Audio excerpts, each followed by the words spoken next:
Shalom kakak-kakak semua. Kali ini Sekolah Pamong akan membahas tentang pendampingan disabilitas secara holistik dalam iman dan kebaktian di gereja. Untuk itu, kali ini Kak Yud dan Kak Rizka akan bawakan secara singkat bagaimana mendampingi anak-anak disabilitas. Kita akan masuk slide.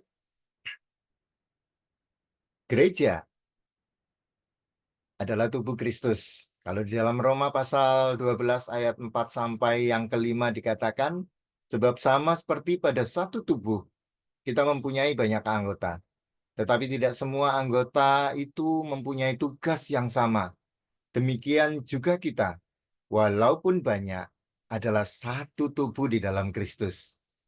Tetapi kita masing-masing adalah anggota yang seorang terhadap yang lain. Ingat bahwa anggota tubuh Kristus adalah semua, termasuk juga anak-anak disabilitas. Dan jika gereja tidak mendorong pelayanan disabilitas sebagai sarana pertumbuhan imannya, maka sebenarnya kita sudah melumpuhkan tubuh Kristus. Artinya bahwa gereja kurang berfungsi jika anak-anak disabilitas tidak difasilitasi, tidak diterima, apalagi menolak mereka. Next. Ya, istilah ABK atau di dalam kehidupan kita sehari-hari sering kita mengenal. Nah, disabilitas adalah merupakan kondisi seseorang yang mengalami keterbatasan fisik, intelektual, mental, dan sensori dalam jangka waktu yang lama. Sehingga mereka mengalami hambatan dan kesulitan dalam berinteraksi.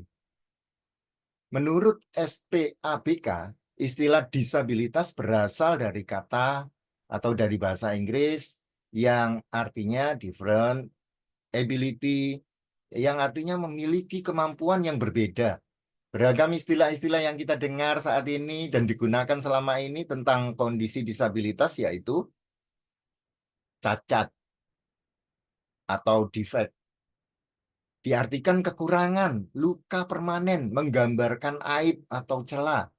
Ini bisa digambarkan untuk seseorang, benda, atau bahkan kondisi atau situasi tertentu. Ada lagi istilah tuna atau disorder yang diartikan gangguan, kerusakan, kurang atau tanpa, tidak lengkap atau tidak utuh, kelemahan atau tidak memiliki. Ya, mungkin secara fisik dikatakan bahwa kurang salah satu dari anggota tubuh dan sebagainya. Dan kata-kata tuna ini seringkali dipakai zaman dulu ya. Nah, kali ini ada kata disabilitas atau disability yang diartikan ketidakmampuan atau ketidakberdayaan. Nah, kata ini sering digunakan saat ini. Eh, yang digunakan khususnya di Indonesia dan di luar negeri juga dikatakan disability. Nah, ada kalimat juga difabel. Difabel yang diartikan kemampuan yang berbeda pada orang pada umumnya, unik atau bahkan kelainan. Nah, seringkali yang kita dengar saat-saat ini adalah anak berkebutuhan khusus atau special needs, berkebutuhan khusus yang diartikan semuanya mencakup segala bentuk gangguan, keterbatasan aktivitas dan kemampuan seseorang. Nah, anak-anak berkebutuhan khusus pada dasarnya bukan hanya anak-anak dengan autis saja seperti yang masyarakat katakan, tetapi kebutuhan khusus mencakup secara luas gangguan disabilitasnya. Ya, ada yang namanya ABK, anak berkebutuhan khusus. Itu untuk anak-anak. RBK untuk remaja berkebutuhan khusus. DBK untuk dewasa berkebutuhan khusus. Dan yang umum, secara umum, adalah individu berkebutuhan khusus. Disabilitas dapat terjadi kepada siapa saja. Ini menurut Creamer, Disability Band, Christian Theology, bahwa disabilitas terjadi kepada siapa saja untuk waktu yang tidak diketahui. 6 hal utama yang dapat menjadikan the people with disabilities adalah: satu, usia lanjut bisa menyebabkan disabilitas. Kecelakaan juga bisa menyebabkan disabilitas. Bencana, penyakit, dan faktor genetik, dan kondisi sosial, bullying, dan sebagainya. Untuk itu, hal utama ini bisa menjadi penyebab bagaimana disabilitas itu ada pada individu. Dari data anak berkebutuhan khusus di Indonesia, dari BPS atau Badan Pusat Statistik, tahun 2017, anak disabilitas atau berkebutuhan khusus mencapai 1,6 juta anak. Nah, dari running BPS 2020, berdasarkan survei penduduk antar sensus atau SUPAS, jumlah penduduk dengan disabilitas mencapai 22,5 juta atau sekitar 5% jumlah penduduk di Indonesia.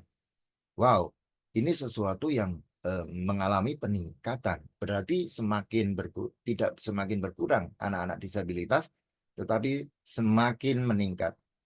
Nah, ini lagi dari Kemenko PMK dikatakan di sini ada data statistik angka kisaran disabilitas usia 5-19 tahun adalah 3,3%. Sedangkan jumlah penduduk pada tahun tersebut tahun 2021 adalah 66,6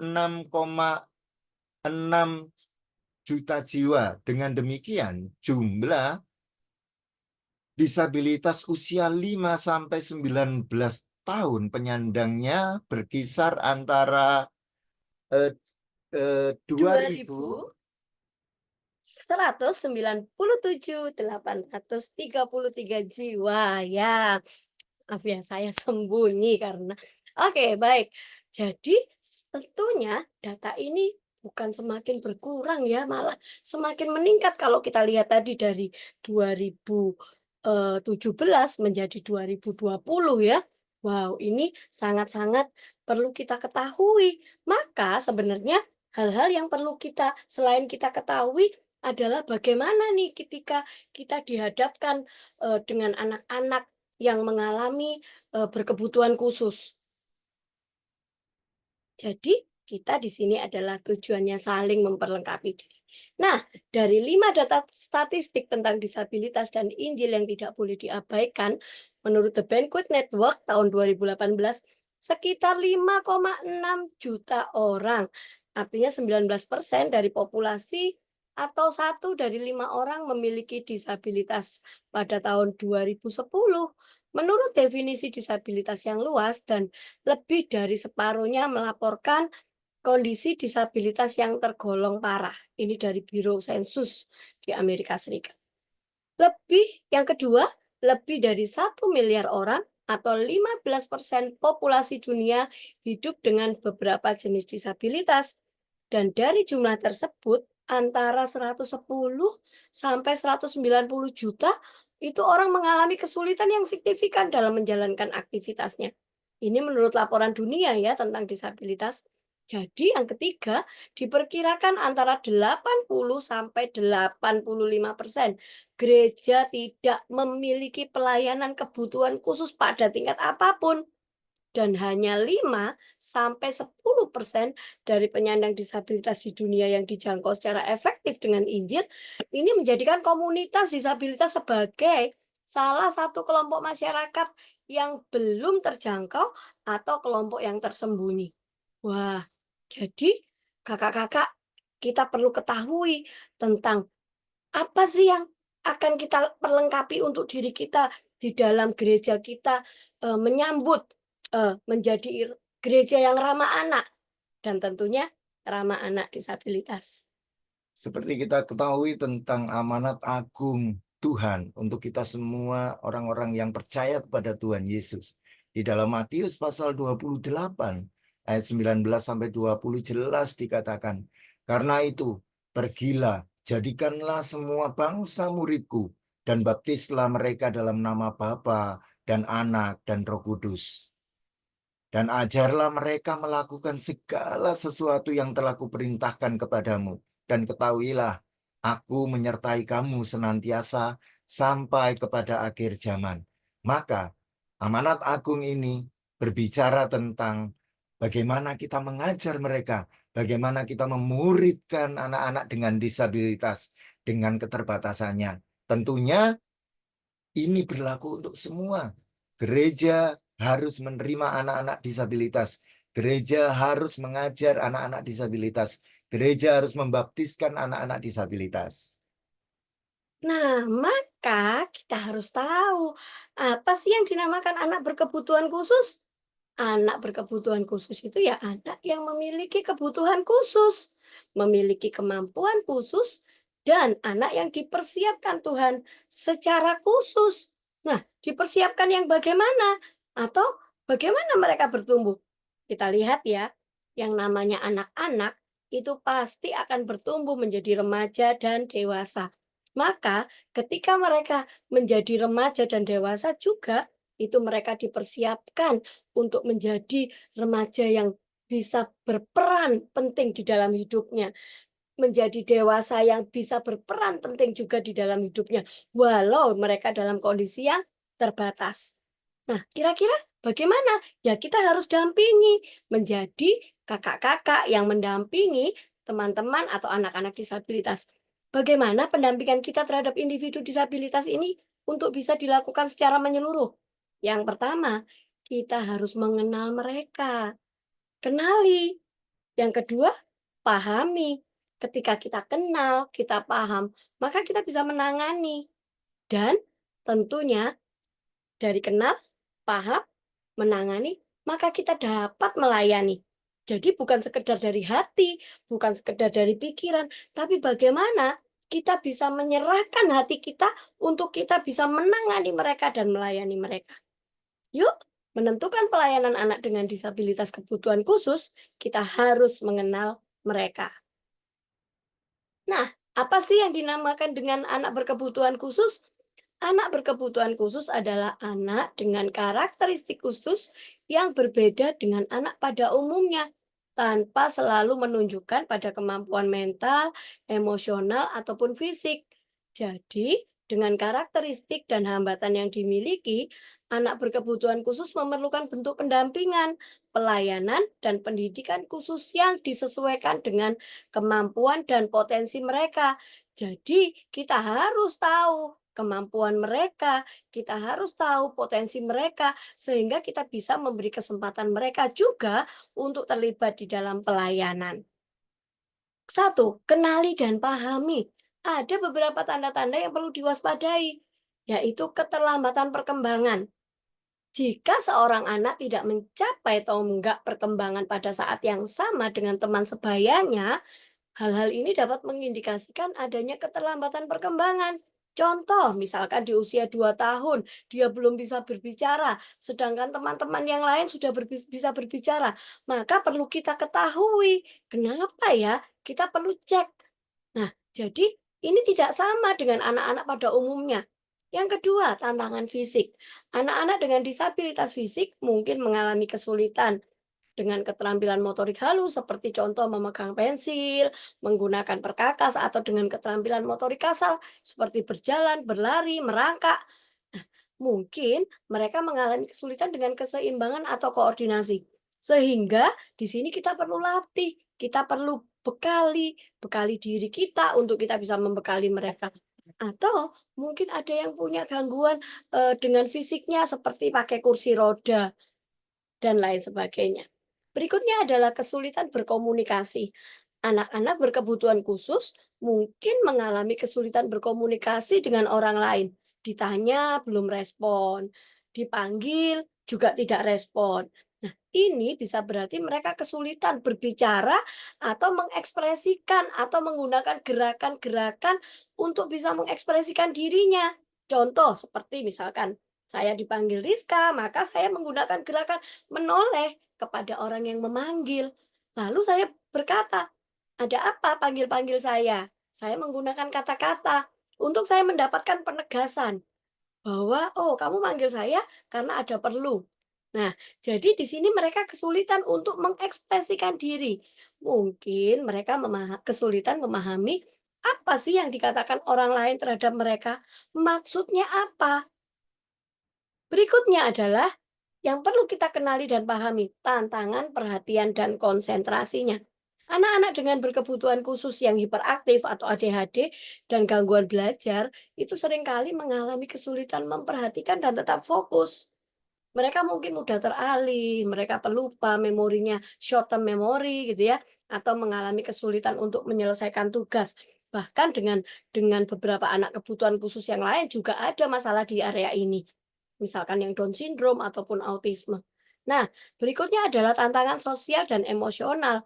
Anak-anak berkebutuhan khusus mungkin mengalami kesulitan berteman, memahami aturan, atau mengekspresikan emosi dengan cara yang tepat. Jadi, mungkin terlihat sepele, hanya gara-gara salah jalan, mereka bisa bisa tantrum, bisa marah, dan lain sebagainya. Di sini mereka juga mungkin mengalami kesulitan mengatur dirinya dan mudah frustasi terhadap apa yang sehari-hari itu diterima tapi tidak sesuai, artinya tidak sama. Karena setiap hari hidup kita itu kan pasti ada perubahan ya. Nah, di sini anak-anak mengalami hambatan dan kesulitan di tantangan sosial dan emosionalnya. Bagaimana kita melatih pengaturan diri mereka, pengaturan kontrol emosi. Maka yang perlu kita ketahui adalah kita bisa mengidentifikasi. Apa sih identifikasi ABK itu bagaimana? Identifikasi adalah sebuah proses untuk kita mengenali ciri-ciri atau tanda-tanda sesuatu benda atau seseorang. Jadi identifikasi ini artinya mengenali kemampuan awal anak-anak berkebutuhan khusus, keterbatasan mereka, dan kebutuhan mereka secara holistik. Ini sangat diperlukan oleh gereja. Jadi kita harus mengenali bagaimana awalnya, bagaimana keterbatasannya, dan apa yang menjadi kebutuhan mereka. 3 hal yang diidentifikasi dari anak berkebutuhan khusus. Yang pertama adalah keterbatasan, kemampuan, dan kebutuhan. Jadi ada 3 hal, keterbatasan, kemampuan, kebutuhan. Nah, maka kita perlu tahu siapa sih, eee, yang termasuk dalam anak berkebutuhan khusus. Mungkin di sekitar kita ada, atau mungkin kita juga sudah tahu. Jadi ini saya lebih percepat ya penjelasannya karena kita juga bisa googling lah ya. Kita bisa melihat, kita bisa bisa mencari, kita bisa membaca dan lain sebagainya. Anak berkebutuhan khusus ada, satu ya, itu tentang disabilitas netra.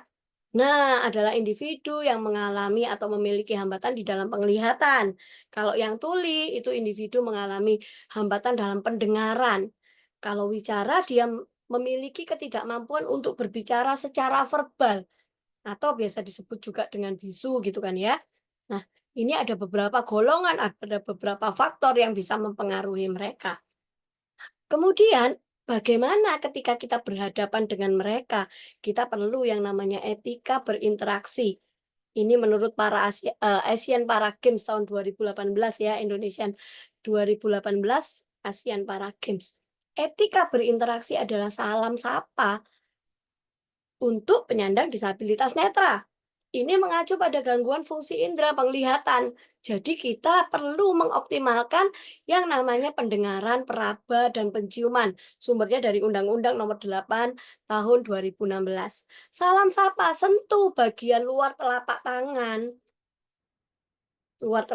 kita kepada tangan mereka sambil menyebutkan nama kita. Halo, nama saya Rizka. Halo, nama saya Rizka. Ya.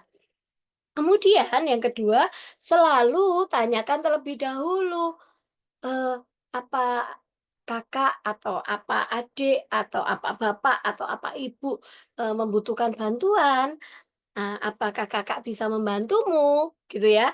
Jadi infokan kepada mereka jika kita ingin membantu. Infokan juga kepada mereka jika kita meninggalkan mereka. Jadi jangan langsung meninggalkan mereka begitu saja. Karena mereka juga akan kebingungan loh, tadi ada yang ngomong kok tiba-tiba nggak ada. Jadi nggak bisa langsung mengambil tangannya, ayo Kak nyebrang. Oh nggak bisa, jadi Ya. mereka juga akan kaget ya ini siapa. Kita harus kenalan dulu, salam sapa, kemudian menanyakan, itu etikanya. Gitu ya.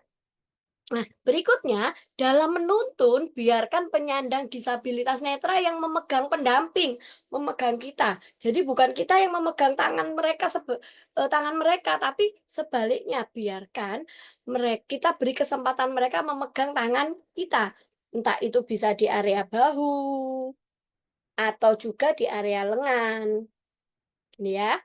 Nah, terus kemudian tidak juga boleh memindahkan barang-barang milik atau yang sedang mereka gunakan tanpa sepengetahuan mereka. Karena ya pasti cemas ya, loh barang saya di mana? Jadi ini adalah etika, bagaimana kita bisa berinteraksi dengan mereka. Lalu bagaimana dengan etika interaksi dengan teman-teman atau adik-adik kita atau anak-anak yang tuli? Nah, di sini mengacu pada gangguan fungsi indera pendengaran dan gangguan bicara. Nah, ini biasanya kita menggunakan gerakan bahasa isyarat atau juga tulisan dalam berkomunikasi. A, B, C, D, E, dan seterusnya. Bagaimana etika berinteraksinya? Sama. Jadi cara menyapanya sentuh, salam, dan sapa. Karena mereka nggak mendengar, maka mereka perlu disentuh, salam, dan sapa. Kita mau panggil pun, mereka nggak akan mendengar. Jadi caranya adalah sentuh. Kemudian berbicara harus dengan kontak mata. Ya, kalau misalkan anak-anak, maka kita perlu posisi jongkok untuk supaya kontak mata kita sejajar dengan mereka. Jadi berhadapan wajah kepada penyandang disabilitas rungu atau wicara. Tidak mengarahkan wajah kita kepada eh, translator misalkan ya, penerjemah. Jadi ya kita tetap ngomong aja sama mereka. Seandainya ada penerjemahnya, itu kita tetap ngobrol aja sama mereka. Karena ya kita kita biasanya sebut dari JBI ya, juru bahasa isyarat. Tapi ketika kita ingin ngobrol, kita ngobrol aja karena mereka melihat gerakan bibir kita juga. Nah, gerakan bibir kita harus jelas. Jadi untuk berikutnya, gunakan mimik atau gestur atau ekspresi bahasa tubuh supaya mereka benar-benar oh paham. Jika seandainya mengalami kesulitan memahami, maka penting bagi kita juga menyediakan alat tulis sehingga kita bisa menuliskan dan menunjukkan kepada mereka. Karena mereka juga sekolah, mereka juga belajar, mereka juga bisa membaca begitu ya dan mereka memahami eh, proses pembicaraan dengan bahasa tulisan. Kemudian menghindari gunakan masker. Jadi jangan pakai masker karena mereka nggak tahu kita ngobrol apa. Atau kita menutupi bibir kita dengan benda lain. Dan berikutnya menyediakan interpreter bila diperlukan. Ya, mungkin mereka ada mau pergi ke kota lain atau ke negara lain.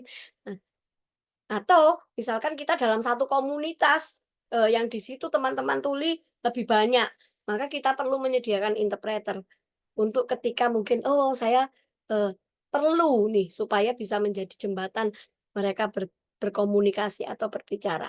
Contoh misalkan saya lagi mengedukasi adik-adik tuli untuk seks edukasi, maka saya butuh interpreter.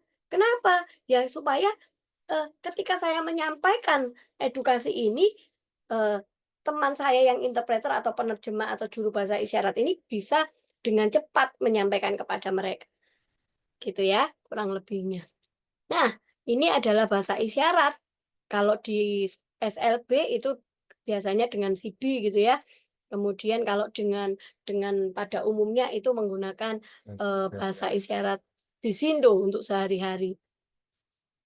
Nah, berikutnya adalah disabilitas Grahita, individu yang memiliki intelijensi yang signifikan berada di bawah rata-rata, disertai ketidakmampuan dalam adaptasi perilaku yang muncul dalam masa perkembangan. Disabilitas daksa yang memiliki gangguan gerak karena kelainan neuromuskular, jadi di struktur tulang.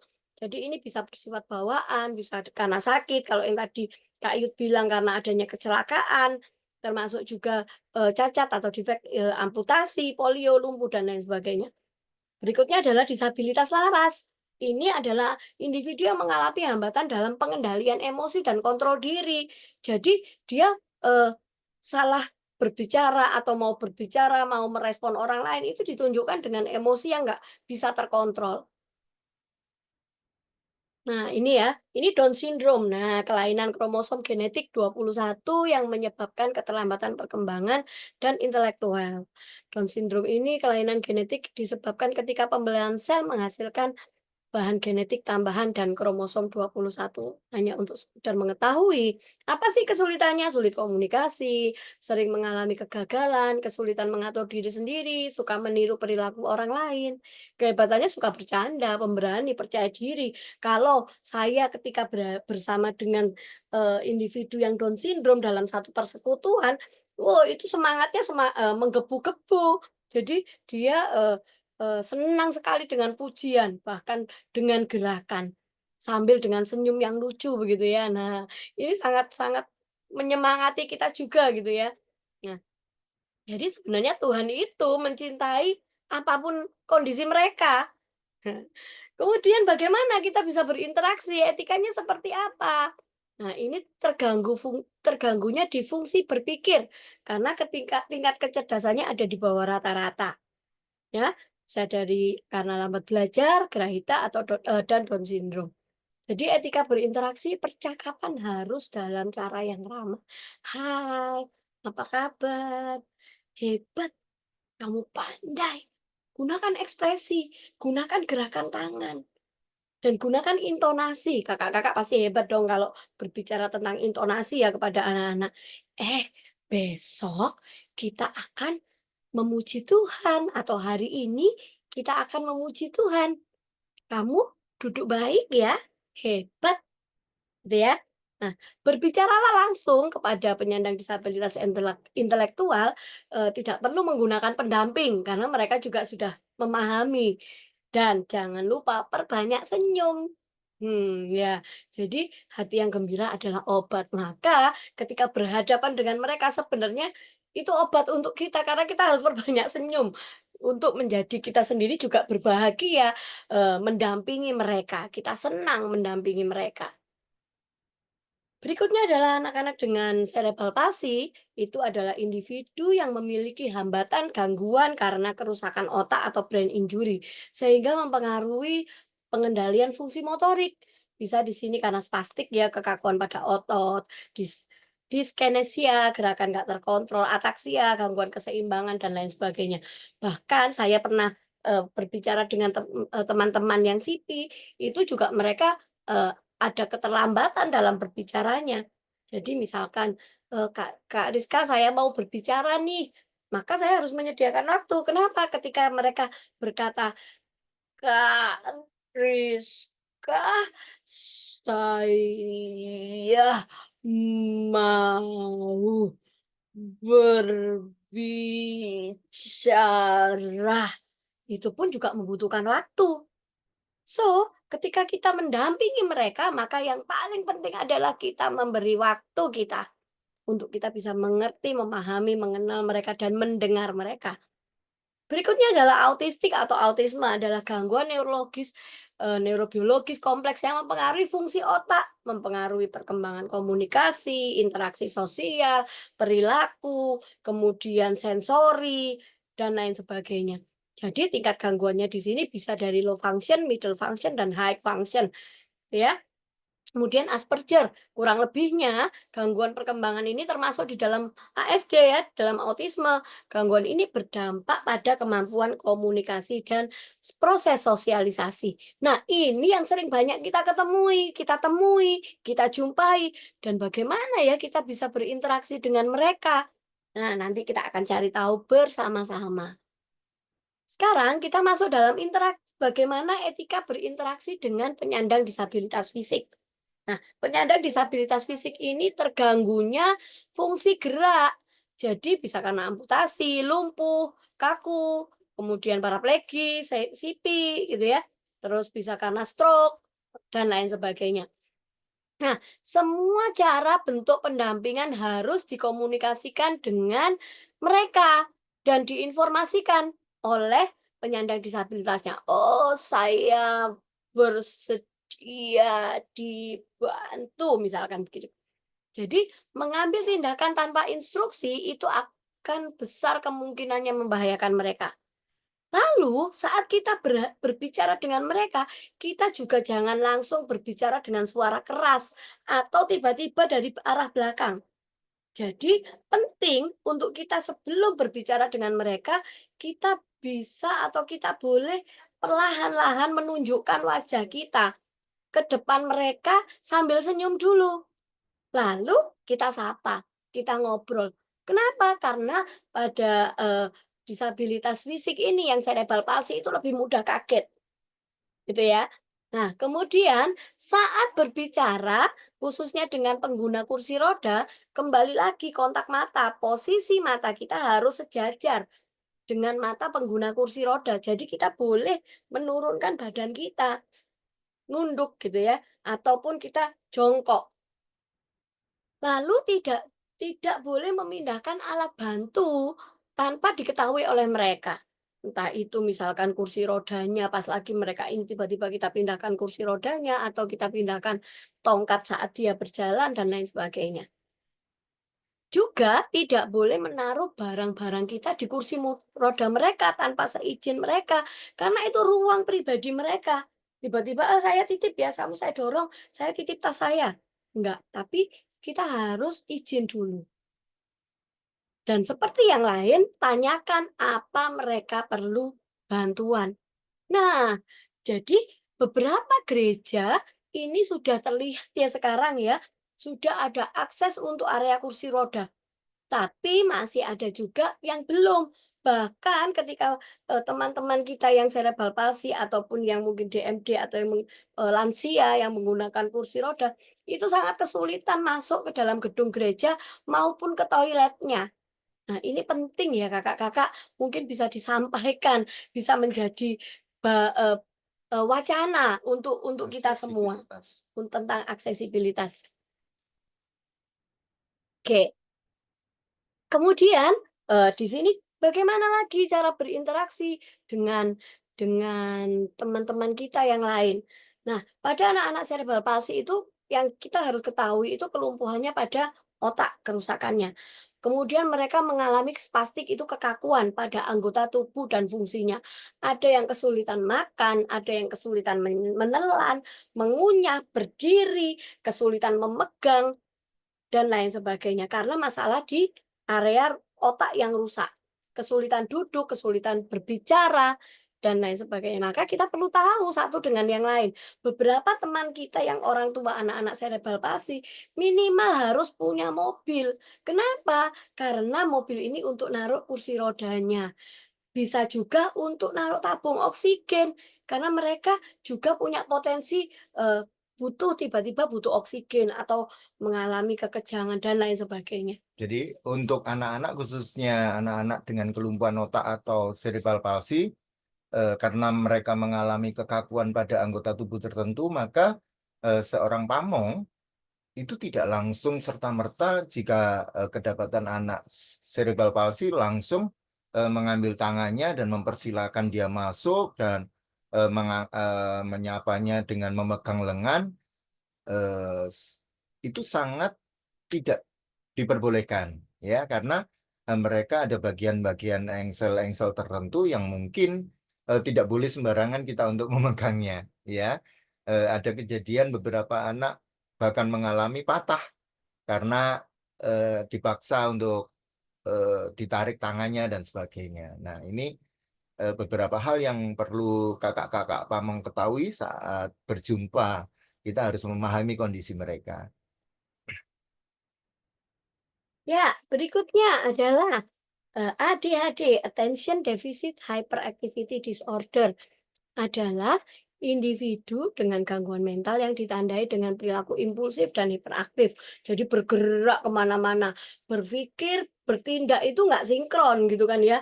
Dia berpikir mau duduk, begitu mau duduk dia berpikir lagi untuk mengambil spidol ke papan tulis. Belum sampai duduk dia bergerak lagi ambil spidol, mikir yang lain lagi gitu ya. Nah, kemudian ada yang slow learner, kondisi di mana anak-anak mengalami lamban belajar, lamban terampil, lamban memahami, sebuah informasi yang mereka tangkap. Nah, ini biasanya mengalami kekurangan fisik, sosial, dan emosional juga. Terus kemudian adalah kesulitan belajar. Ini secara nyata kesulitan mengerjakan soal-soal akademik, membaca, menulis, calistung, dan lain sebagainya. Ya, dan ini ada di beberapa anak-anak kita saat ini dan mungkin lebih banyak dari dulu gitu ya. Nah, nih, jadi adik-adik ini tidak bisa diam, banyak bergerak, sulit konsentrasi, nggak pernah menyelesaikan tugas atau sulit menyelesaikan tugas. Apalagi kalau tugasnya banyak sudah dia cemas dulu karena kondisi ngerjain tugas, pegang pensil harus nunduk dan dia harus duduk. Wah, itu sudah sangat sulit untuk dia bisa punya rutinitas atau rentang waktu yang cukup lama di dalam kelas atau di dalam prosesi belajar mengajar. Kemudian juga mengalami gangguan tidur. Jadi, tidurnya terlalu malam atau bahkan tidur pagi, atau bisa juga tidur agak sore, malamnya bangun dan, beraktivitas dengan sendirinya. Nah, bagaimana berinteraksi dengan mereka? Ya satu tadi, mengacunya di mana? Di fungsi pikir, emosi, perilaku, kemudian fungsi psikologis, juga adanya hambatan dalam interaksi sosial. Di sini menanyakan, hal apa yang perlu diketahui oleh kita sebagai pendamping? Oh, berarti kita butuh data. Data ini dari orang tua. Seandainya misalkan kita berhadapan nih dengan anak sekolah minggu, maka saya bilang, "Oh, anak ibu sudah melakukan terapi." Misalkan, kita butuh data, "Oh iya, nanti dia ini jam sekian lagi mau minum, obatnya atau mau minum suplemennya, atau jangan diberi makan makanan yang, mengandung, tepung terigu," misalkan. Itu kita butuh data. Tapi ada juga sih orang tua yang mungkin juga belum mengetahui, gitu ya. Tapi penting sekali untuk kita, mencari tahu. Kemudian yang berikutnya berbicara langsung kepada penyandang disabilitas mental tidak perlu melalui pendamping.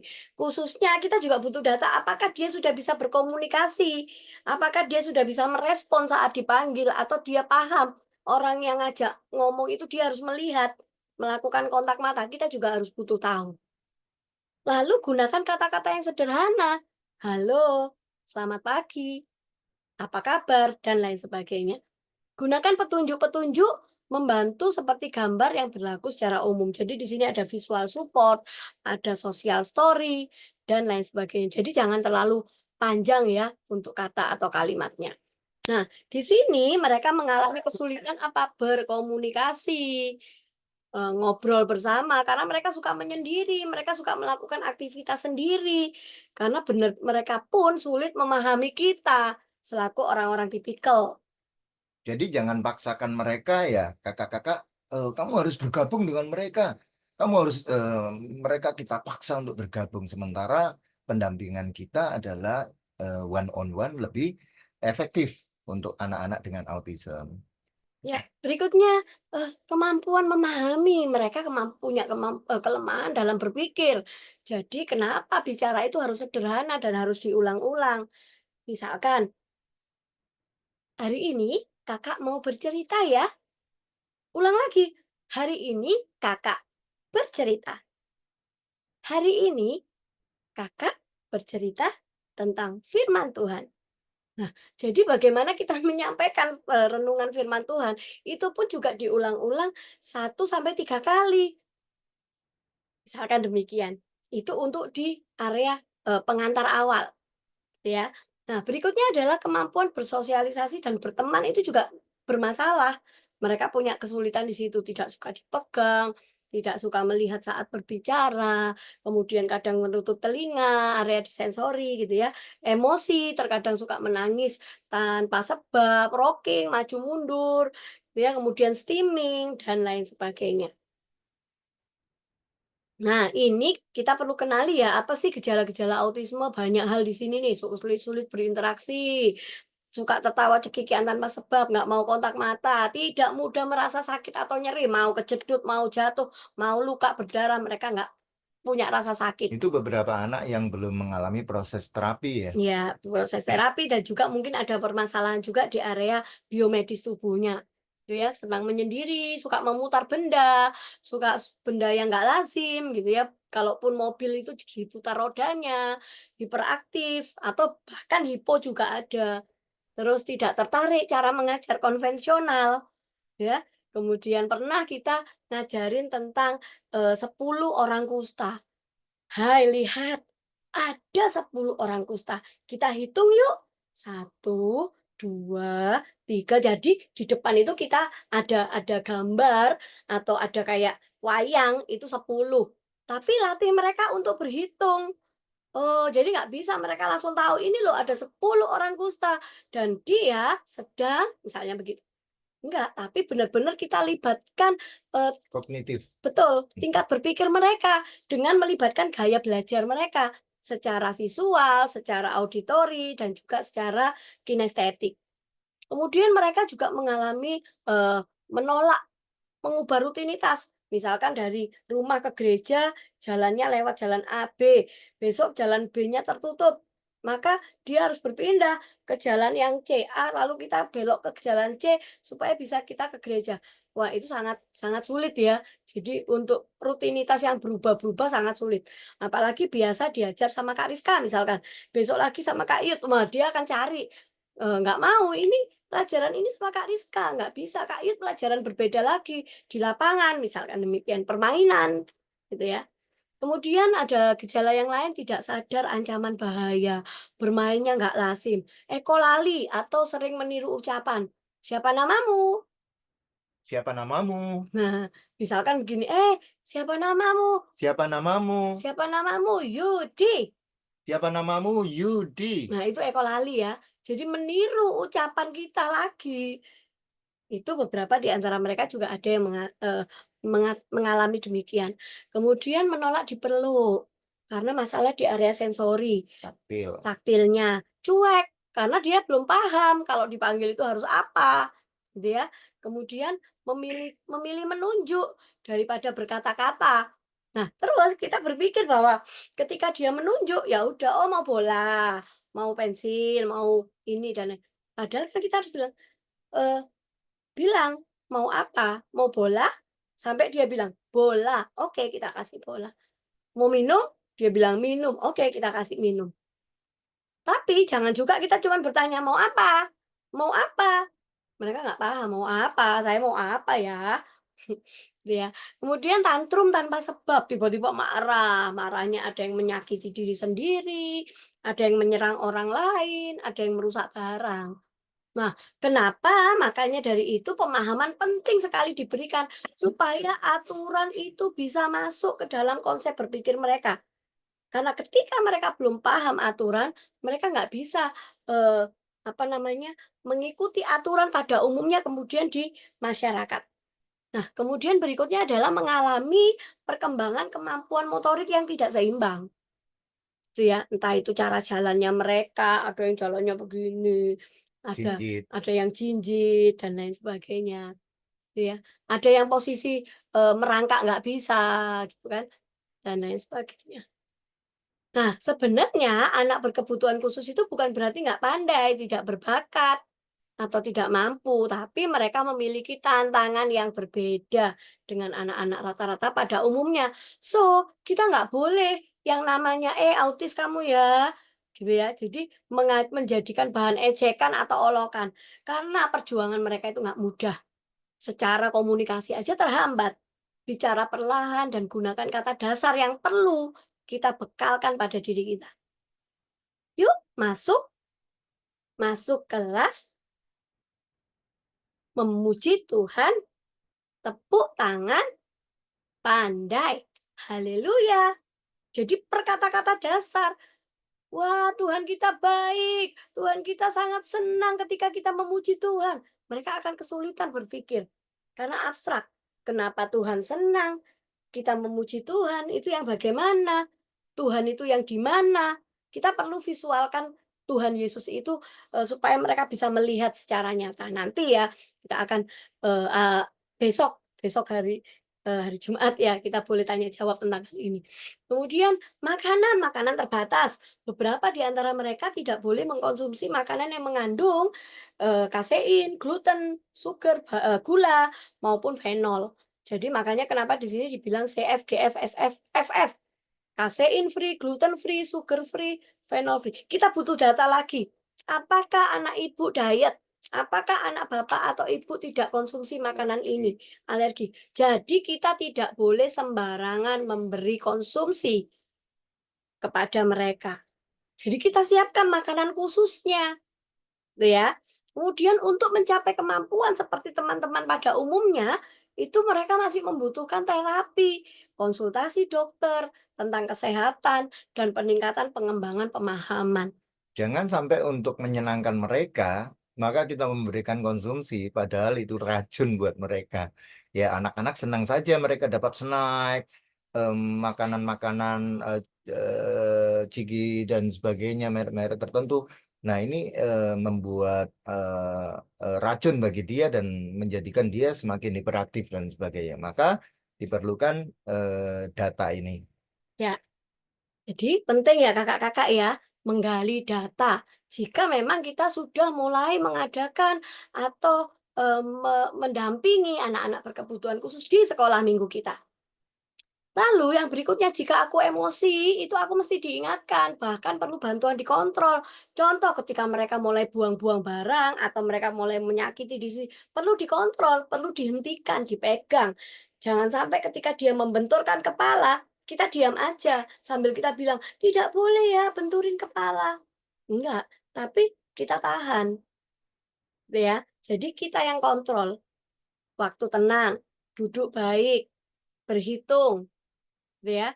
Nah, kemudian yang berikutnya, duniaku berbeda, sensoriku berbeda, pemahamanku berbeda, bahkan komunikasiku juga berbeda.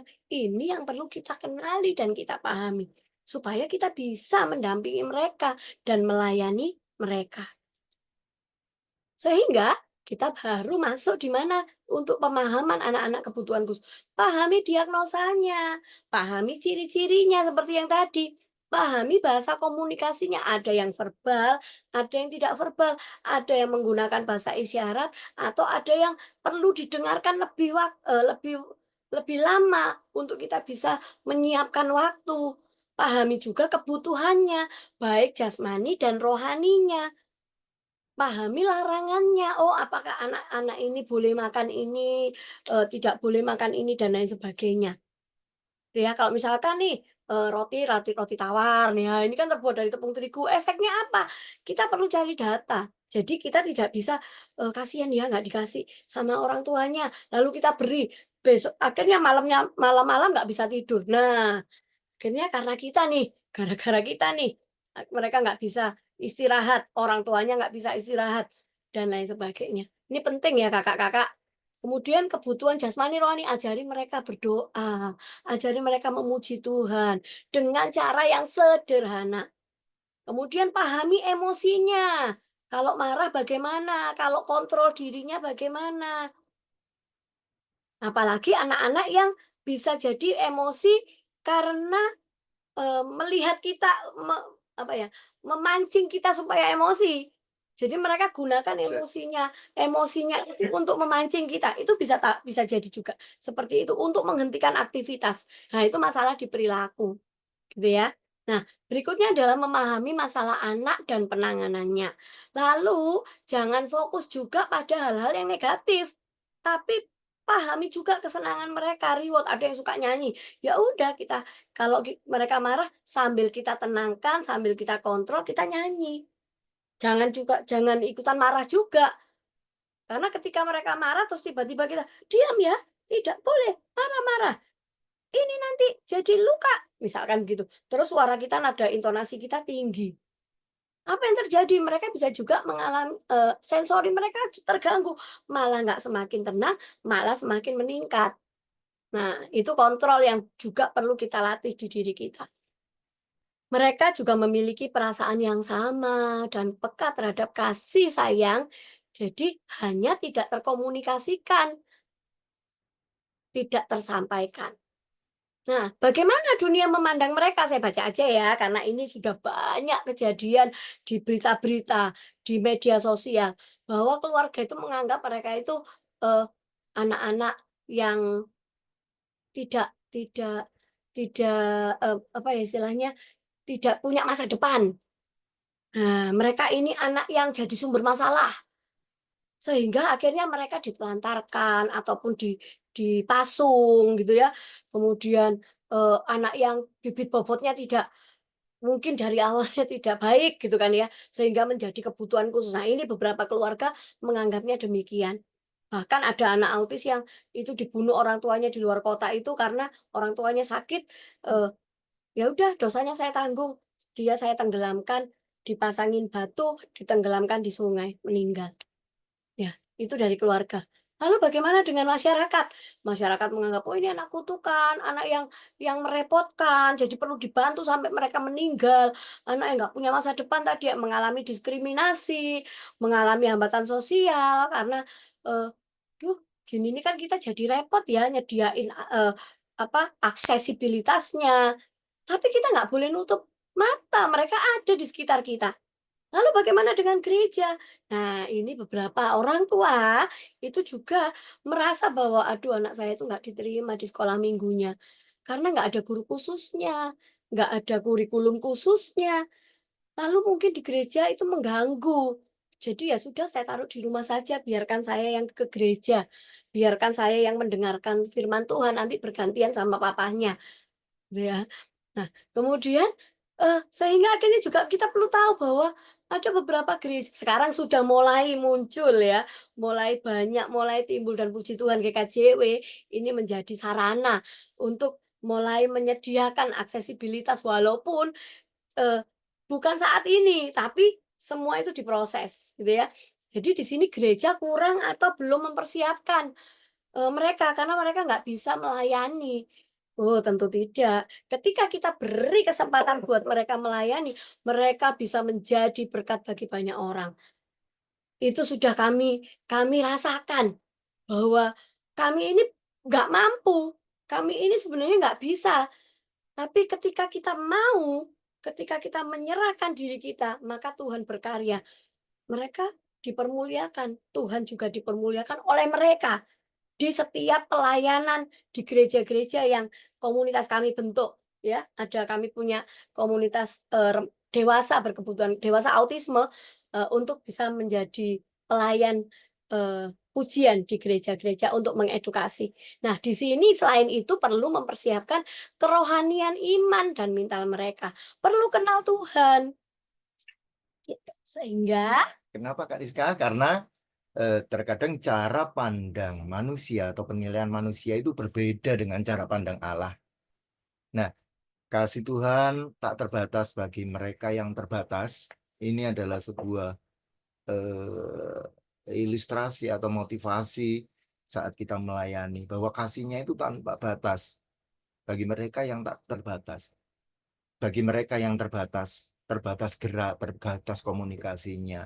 Untuk itu, marilah kita semua dalam perspektif eh, teologis, kita melihat bahwa anak berkebutuhan khusus bersama dengan kita itu mencerminkan gambaran Tuhan dalam diri kita.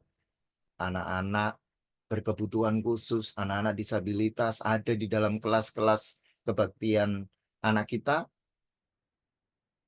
mereka memandang kita mencerminkan kasih Tuhan. Maka itu kalau firman Tuhan tadi berkata bahwa eh, amanat agung, maka secara pandang Tuhan seperti ini. Ketika Musa berkata saat dipilih oleh Tuhan, Musa berkata bahwa aku nggak mampu Tuhan. Aku itu nggak bisa bicara. Bahkan aku itu berat lidah dikatakan. Jangan aku Tuhan. Tetapi Tuhan berkata apa? Dalam firman-Nya di dalam Keluaran 4 ayat 11 sampai 12 dikatakan, siapakah yang membuat lidah manusia Siapakah yang membuat orang bisu atau tuli? Membuat orang melihat atau buta? Bukankah aku, yakni Tuhan? Oleh sebab itu, pergilah, aku akan menyertai lidahmu dan mengajar engkau apa yang harus kau katakan. Kakak-kakak semua, saat Musa berkata bahwa aku tidak mampu, maka Tuhan memberikan kepastian bahwa aku menyertai kamu. Ini sesuatu yang luar biasa. Dan pada akhirnya Tuhan mengenal Musa. Tuhan mengenal anak-anak berkebutuhan khusus. Tuhan mengenal kita semua. Maka dari itu, saat kita berkata bahwa kita nggak mampu, maka Tuhan berkata, kamu mampu. Pada akhirnya Tuhan juga mengirim kakaknya, yaitu Musa, yang namanya kakak Musa yang namanya Harun, menjadi sedo, menjadi pendamping bicara dari Musa dimanapun Musa ada. Harun menyampaikan, menjadi penyambung lidahnya di bangsa Israel. Dan yang di perjanjian baru dikatakan saat Tuhan Yesus bersaksi, menceritakan di dalam Lukas pasal 9, ketika orang buta dihadapkan sama Tuhan Yesus dan orang-orang muridnya berkata, siapakah yang salah dari orang buta ini? Apakah dia yang berdosa ataukah orang tuanya yang berdosa? Tetapi jawab Tuhan, bukan dia, juga bukan orang tuanya, tetapi melalui hidupnya pekerjaan-pekerjaan Allah akan dinyatakan. Artinya bahwa saat Tuhan memandang semua kita berharga di matanya, Tuhan juga memandang berharga anak dengan disabilitas yang ada di sekitar kita. Maka firman Tuhan atau benar-benar kita harus melayani mereka. Setelah kita memahami bagaimana mereka ada, bagaimana mereka kita jangkau, maka saatnya kita juga harus perlu bagaimana Menangani. cara kita menangani. Ya, mungkin ini sifatnya, ini kan hanya profesional, tidak. Paling tidak ada hal-hal yang perlu kita ketahui saat menangani mereka. Bagaimana mereka saat ada rasa takut, mereka juga mempunyai kelemahan dan kesulitan saat ada di hadapan kita, kurang percaya diri bahkan saat kita tunjuk untuk maju ke depan menguji nama Tuhan. Kita harus menangani ketidakmampuannya juga. Dan kita juga harus menangani juga kognitifnya. Bukan tentang dia, mungkin tentang kurikulum atau modul yang kita kerjakan terlalu sulit buat mereka, kita turunkan targetnya. Pemahamannya kita turunkan, agresivitasnya dan perasaan mereka juga harus kita tangani. Ya, sehingga ketika kita berusaha menangani hal-hal ini, maka yang paling penting utama adalah diri kita dulu. Kadang kita punya ketakutan, waduh ada anak yang seperti ini ya, terus saya gimana? Saya nggak bisa, saya nggak mau gitu kan. Karena kita tahu bahwa kita juga lemah, kita juga punya kesulitan. Tapi seringkali kelemahan, kesulitan, ketakutan kita itu kita tunjukkan dengan kita menolak mereka. Nah, ini juga yang paling penting Kakak-kakak, persiapkan diri kita sebelum kita mempersiapkan gereja untuk mendampingi mereka. Maka kita harus mempersiapkan diri. Nah, GKJW saat ini benar-benar memperlengkapi kita semua untuk kita mempersiapkan diri, menangani ketakutan kita, kelemahan kita, kurang percayanya diri kita, ketidakmampuan kita, bahkan belajar. Kognitif kita ini juga harus kita tangani, kita harus belajar, belajar, belajar, dan belajar. Tanpa kita mendekati mereka, tanpa kita mengalami, memiliki kesempatan bersama mereka, kita nggak akan bisa. Kita nggak akan pernah tahu. Bahkan sampai saat ini pun kami juga masih perlu belajar. Karena ketika kita berhenti memutuskan untuk, "Oke, saya tidak," maka kemampuan itu juga akhirnya berkurang dan bingung lagi. Maka, "Oh, saya harus belajar kembali." Gitu ya. Supaya apa? Kita bisa meletakkan perasaan kita kepada mereka, bukan cuma sekedar kasihan, tetapi mereka ada sebenarnya untuk kita. Untuk kita bisa bersyukur, untuk kita bisa menjadi pribadi yang sabar, untuk kita bisa melihat, eee, ada nih yang lemah selain daripada orang yang berkekurangan, tetapi, individu berkebutuhan khusus ini juga membutuhkan pendampingan kita lebih. dari apa yang bisa kita berikan secara fisik kepada orang-orang lain pada umumnya. Maka hal ini sangat penting. Nah, akhirnya ketika kita mulai menangani, maka kita harus belajar gimana sih berkomunikasi dengan mereka. Satu, bahasa singkat, sederhana, dan jelas. Nggak usah pakai kata-kata yang bertele-tele, kalimat yang bertele-tele. Ayo ke sini, langsung aja ke sini. Jangan lari-lari, duduk di sini saja. Nggak usah, langsung panggil nama Rizka. Begitu noleh ke sini. Kalau nggak noleh, harus ada kakak pendamping yang lain untuk pegang, bawa. Oke, duduk, duduk baik ya, dan lakukan. Lalu jalin bonding, hubungan dengan orang tua. Karena orang tua itu nggak akan langsung lepas kok kakak-kakak. Orang tua juga akan mendampingi mereka selama kita sudah menyiapkan diri kita. Gitu ya. Tentunya kalimat-kalimat atau bahasa singkat sederhana ini dibarengi juga dengan senyum ya Kak Rizka. Bukan Betul. nada eh, Nada kuat, keras, marah. marah dan sebagainya. Seperti itu ya. Karena mereka juga membaca perasaan kita. Betul. Dan ingat, kita bukan terapis. Kita sama mereka cuma 1 minggu 1 kali. Tapi pendampingan ini penting. Karena kita mau anak-anak ini bertumbuh imannya bersama dengan kita mengenal Tuhan. Gitu ya. Nah, lakukan kontak mata sejajar. Ingat, katakan, lihat, Diska, lihat.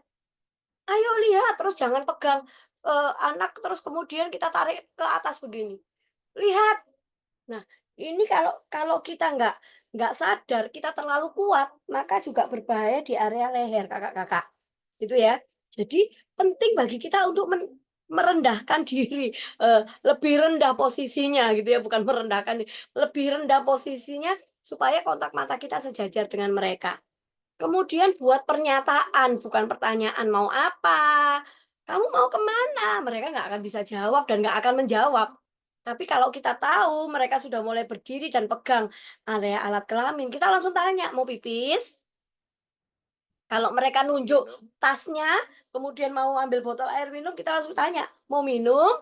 Mau Ya, makan?" ya, Gitu. mau makan. Nah, mau makan, maka mereka akan tahu, "Oh, ini loh yang namanya minum.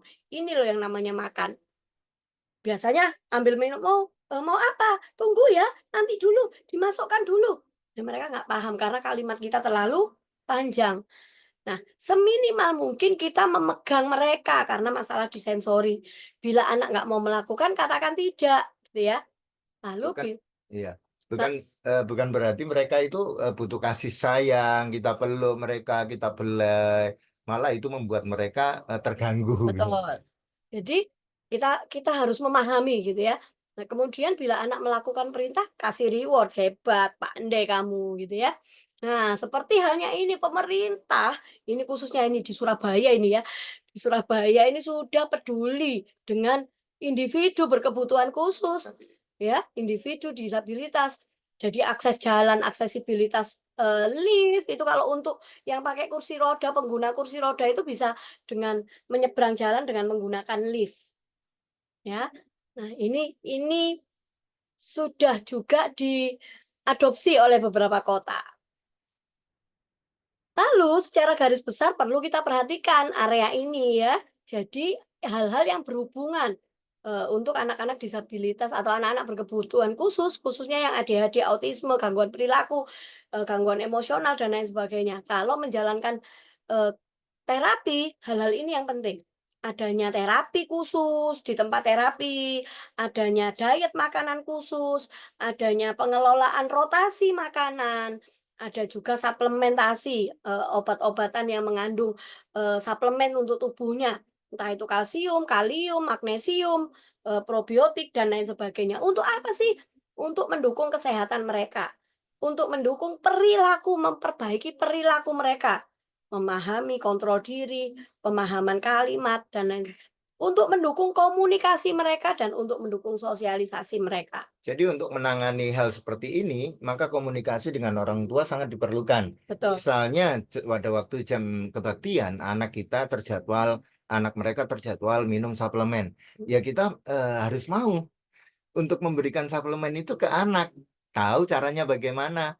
Nah, di jadwal-jadwal ibadah kebaktian jangan sampai mereka kesulitan untuk datang hanya karena jadwal mereka minum suplemen atau obat seperti itu ya, Ya. Kak Rizka ya. Jadi kita harus menangani itu, membicarakan dengan komunikasi dengan orang tua, dan kita siap untuk menangani. Iya, perlu memperhatikan kondisi ini ya. Nah, dukungan yang diperlukan yang paling utama kan kemandirian. Jadi bantu anak-anak menemukan cara untuk melakukan sesuatu sendiri atau dengan sedikit bantuan, Prom. Biarkan dia membuat kesalahan dan menjadi kreatif. Ini juga data kakak-kakak yang kita butuhkan, gitu ya. Jadi nggak serta-merta pertama kali datang kita langsung tahu, tidak. Tapi, oh bagaimana dia? Apakah hari ini sudah tasnya dibawa sendiri? Apakah hari ini dia sudah paham? Keluarkan Alkitab. Tiba-tiba dia mengeluarkan Alkitab. Oke, buka Kejadian. Dia langsung membuka kitab Kejadian atau buka Matius. Dia langsung bisa membuka dan mencari Matius. Itu kemandiriannya. Ya. Kemudian perilaku yang benar dan tepat. Apakah dia dalam proses ibadah itu sudah bisa duduk baik, sudah bisa mengikuti kakaknya menceritakan terus dia mengikuti senyum, misalnya ada yang menari atau ada yang lucu dia senyum atau masih cuek. Nah, ini kita perlu tahu. Kemudian mengambil keputusan atau pilihan, bantu anak berlatih membuat keputusan. Karena saat dewasa pasti mereka membutuhkan keterampilan ini. Contoh misalkan, oke, kamu mau duduk di kanan ini atau kiri. Jadi kita tawarkan aja ke mereka mau duduk di mana. Gitu ya. Mau duduk di depan atau di belakang, kita tawarkan. Kemudian proses sosialisasi, mengenalkan lingkungan sosial, teman-temannya, kemudian eh, cari anak yang lebih dewasa untuk bisa menjadi shadow tadi ya, menjadi pendamping, libatkan anak remaja untuk bisa mendampingi adik-adik, gitu ya, mendampingi adik-adik yang kebutuhan khusus dalam beribadah. Nah, ini juga memberikan gambaran bahwa bukan cuma sekedar kamu datang beribadah, terima firman Tuhan selesai, tapi tidak menekankan atau melatih empati antar sesama. Jadi dari yang remaja bisa dijadikan asisten atau dijadikan shadow pendamping kakak sekolah minggunya untuk mendampingi anak-anak yang spesial. Ya. Kemudian pendidikan, cari sekolah yang menerima, mendukung. Nah, ini untuk orang tua ya, dukungan pendidikan dan dukungan nutrisi. Nah, tadi sudah untuk bahasa komunikasi yang singkat, padat, dan sederhana. Tambahan lagi gunakan bahasa isyarat bagi disabilitas tuli. Ya, jadi penting sekali bahasa isyaratnya bagaimana belajar kakak-kakak.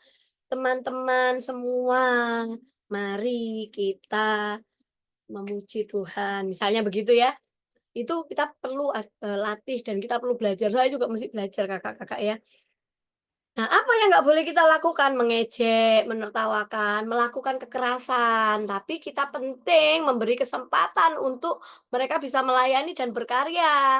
Kemudian yang tidak boleh menggunakan kata-kata sebagai bahan candaan. Juga tidak meletakkan barang di kursi roda. Yang harus kita lakukan belajar bermain menjadi teman mereka, mengasihi mereka, membantu, senyum, sapa, dan mendoakan mereka. Mau anak, mau remaja, mau dewasa, kita tetap perlakukan mereka sebagai individu yang spesial dan hebat di mata Tuhan. Sebab mereka berharga dan aku punya masa depan loh. Ketika aku datang ke gereja, aku diterima loh. Aku dilatih, aku diberi pengajaran yang bisa aku terima. Kenapa? Karena di dalam Alkitab itu, di dalam firman Tuhan itu bahasanya terlalu abstrak. Maka penting sekali kita juga menyederhanakan bahasa kita saat kita menyampaikan firman Tuhan. Nah, bagaimana dengan orang tua? Ini orang tua juga butuh pendampingan ya kakak-kakak. Orang tua siapa sih? Ayah dan ibu dari seorang anak. Atau orang tua ini orang yang dipercaya untuk membesarkan dan mendidik anak di sepanjang hidup mereka. Dan mereka berproses dalam hal baru. Jadi istri, jadi suami, jadi ayah, jadi ibu. Dan tentunya mereka punya keinginan dan kebutuhan masing-masing dan belajar. Begitu anak lahir, wah ini sangat didambakan. Wah, anaknya lahir didambakan. Saya pengen anak saya nanti besar jadi ini dan lain sebagainya. Tapi pada kenyataannya ternyata berbeda. Anak yang mereka lahirkan mengalami eh, gangguan atau kebutuhan khusus. Maka penerimaan diri itu juga tidak mudah. gereja bekerja sama dengan kakak-kakak pamong untuk menjadi mendampingi orang tua ini, khususnya dalam penerimaan diri terhadap anak-anak yang mereka dampingi, gitu ya, mereka besarkan dan mereka didik. Bukan cuma sekedar berkata, "Sabar ya Bu, sabar ya Pak," tidak. Tetapi bagaimana kita berjalan itu bersama-sama. Kalau cuma sabar, itu sudah 24 jam Kak, saya sama mereka. Dan kesabaran saya itu sudah teruji mungkin ya, sudah terlatih ketika mereka malam-malam teriak nggak tidur. Kak Rizka enak bisa tidur, jam 9 jam 10 tidur. Saya, anak saya masih teriak-teriak, masih marah-marah. Bahkan kami tidur jam 2 jam 3 pagi. Dan tidur kami juga mengalami gangguan dan lain sebagainya. Itu khusus yang area tidur. Belum lagi yang area-area marah, tantrum, merusak barang-barang di rumah. Itu ujiannya lebih besar. Maka penting sekali kita mendampingi bukan cuma sekedar secara fisik, tapi psikis ya untuk orang tua ini. Kita dihadapkan orang tua juga yang ya semua punya keinginan, punya target. Tapi penting ketika mereka juga memahami, mengenal anaknya, maka ya nggak usah membandingkan. Tapi kita dihadapkan orang tua yang membandingkan. Kok anak itu bisa, anak saya nggak bisa? Tuhan adil nggak? Kayaknya Tuhan nggak adil deh. Kenapa saya diberikan anak seperti ini? Kita dihadapkan dengan orang tua justru yang malah nggak mampu.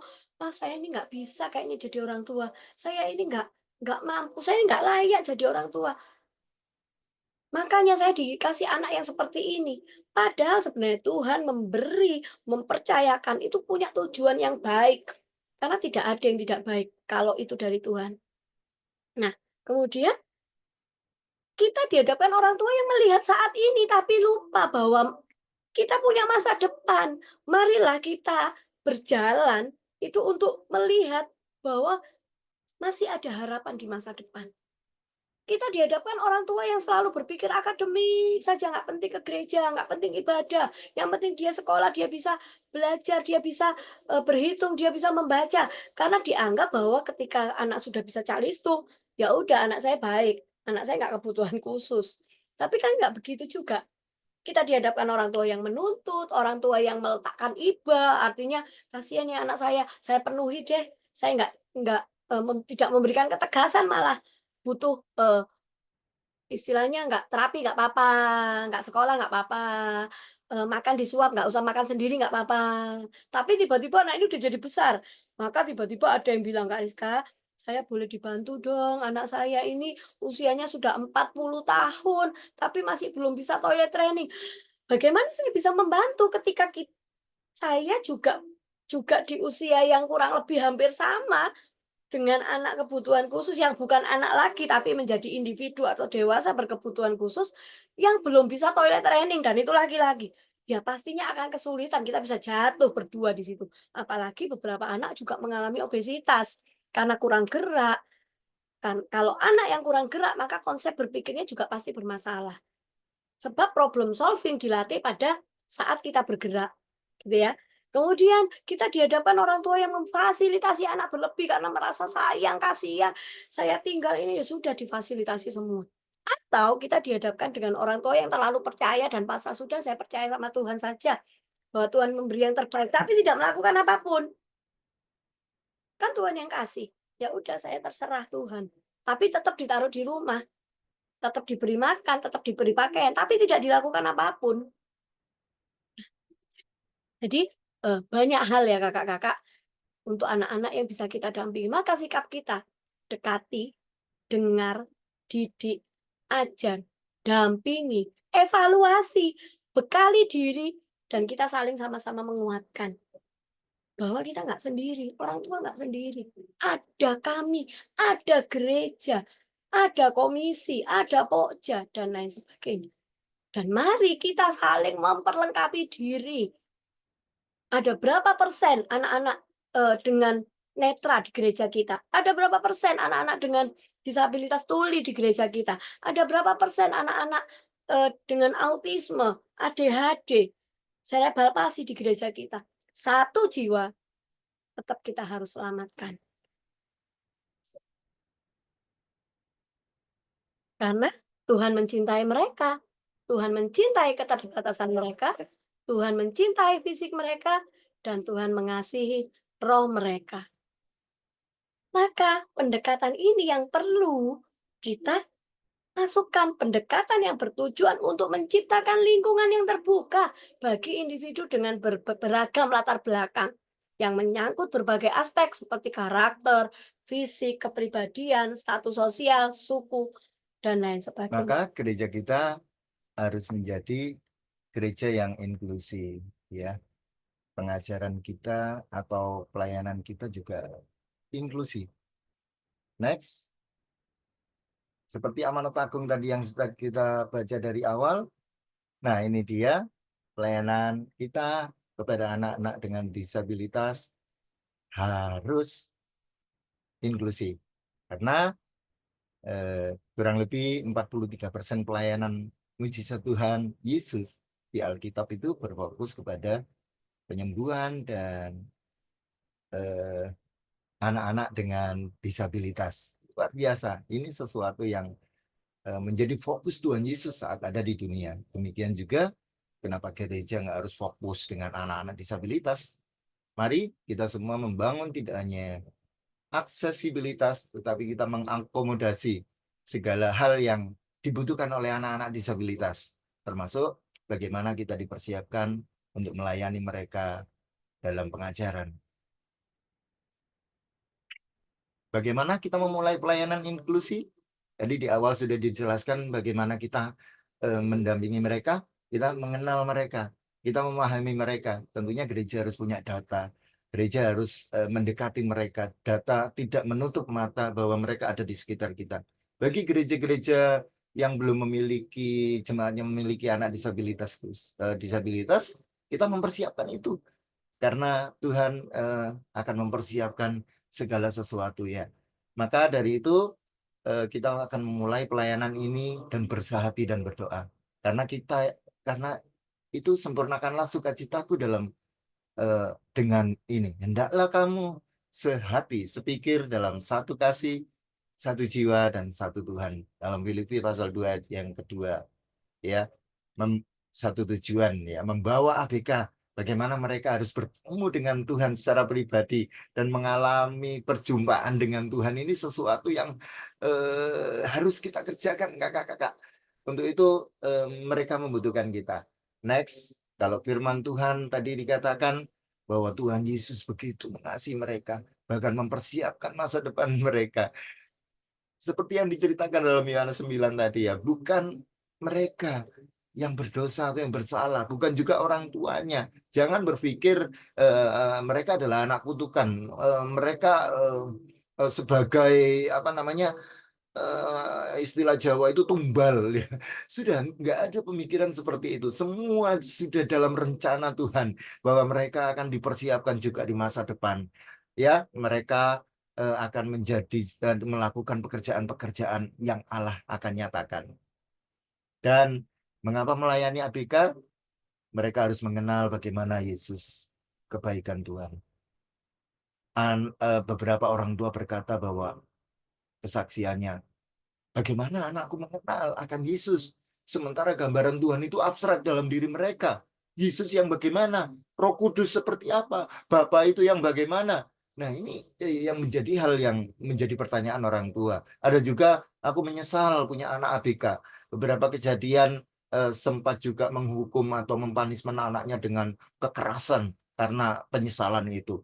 Anakku tidak mendapatkan apa-apa di gereja, malah menjadi pengganggu. Ini yang sering kali kita dapati dari telinga orang tua. Maka mereka memilih untuk tidak beribadah sama sekali ke gereja.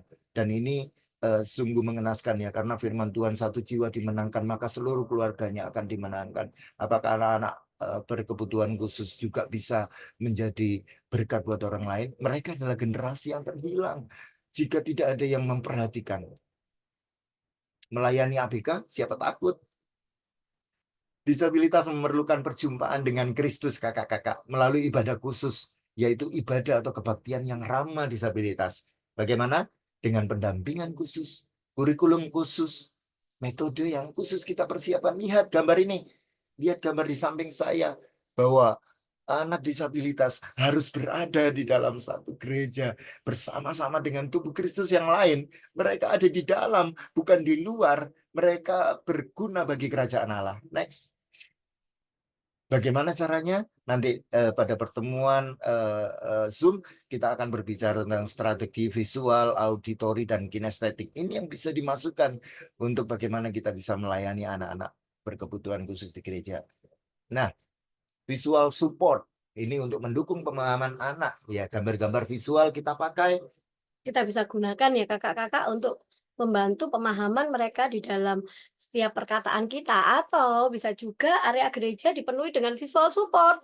Ya, misalkan di toilet, oke, tutup pintu saat masuk toilet, dikasih gambar. Kemudian bisa lagi flash atau siram setelah buang air kecil atau buang air besar. Kasih gambar-gambar itu kakak-kakak. Bisa juga di dalam gedung gereja dikasih tulisan tuh harap tenang atau mimbar. Jadi anak-anak itu paham yang mana mimbar, yang mana bangku untuk jemaat dan lain sebagainya. Kita bisa boleh berikan visual support untuk mendukung pemahaman.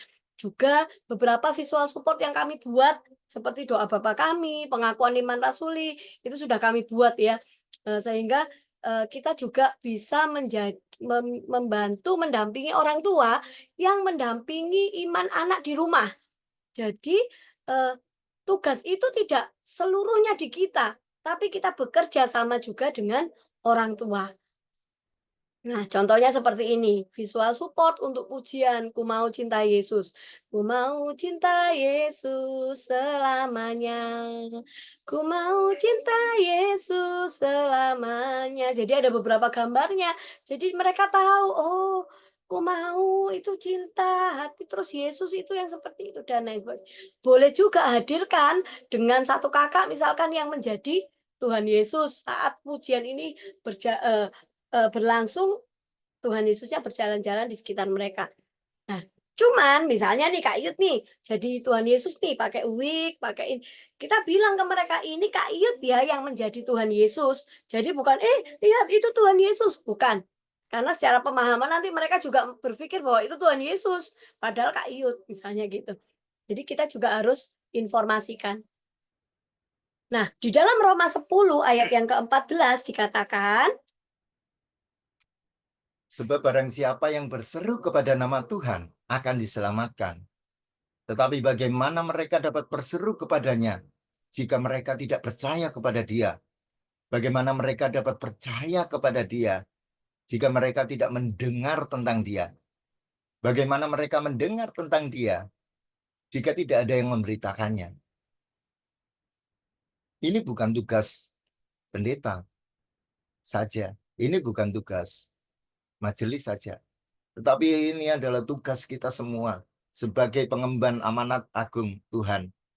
Kalau firman Tuhan di sini dikatakan ada kata, banyak kata mereka yang saya kasih garis pakai bold merah, maka coba kita melihat kata mereka kita ganti dengan anak berkebutuhan khusus yang saat ini kita layani ya, Pak Mo. Saya akan kasih eh, baca firman Tuhan ini sebagai perenungan kita di akhir sesi ini. Roma 10 ayat 14. Sebab sebab barang barang siapa siapa yang yang berseru berseru kepada kepada nama Tuhan Tuhan akan akan diselamatkan. diselamatkan. Tetapi Tetapi bagaimana bagaimana anak anak berkebutuhan berkebutuhan khusus khusus dapat dapat berseru berseru kepadanya kepadanya jika jika anak anak berkebutuhan berkebutuhan khusus khusus tidak tidak percaya percaya kepada kepada Dia? Dia? Bagaimana Bagaimana anak anak berkebutuhan berkebutuhan khusus khusus dapat percaya percaya kepada kepada Dia Dia jika jika anak berkebutuhan berkebutuhan khusus khusus tidak tidak mendengar mendengar tentang tentang Dia? Dia? Bagaimana Bagaimana anak anak berkebutuhan berkebutuhan khusus khusus mendengar mendengar tentang tentang Dia Dia jika jika tidak tidak ada ada yang yang memberitakannya? memberitakannya? Dari mereka kita belajar, kakak-kakak. Dari anak berkebutuhan khusus kita dibentuk. Dari anak berkebutuhan khusus kita juga mendapatkan berkat pastinya. Sebab kita dan anak-anak disabilitas adalah kesayangan Tuhan. Tuhan Yesus memberkati. Amin.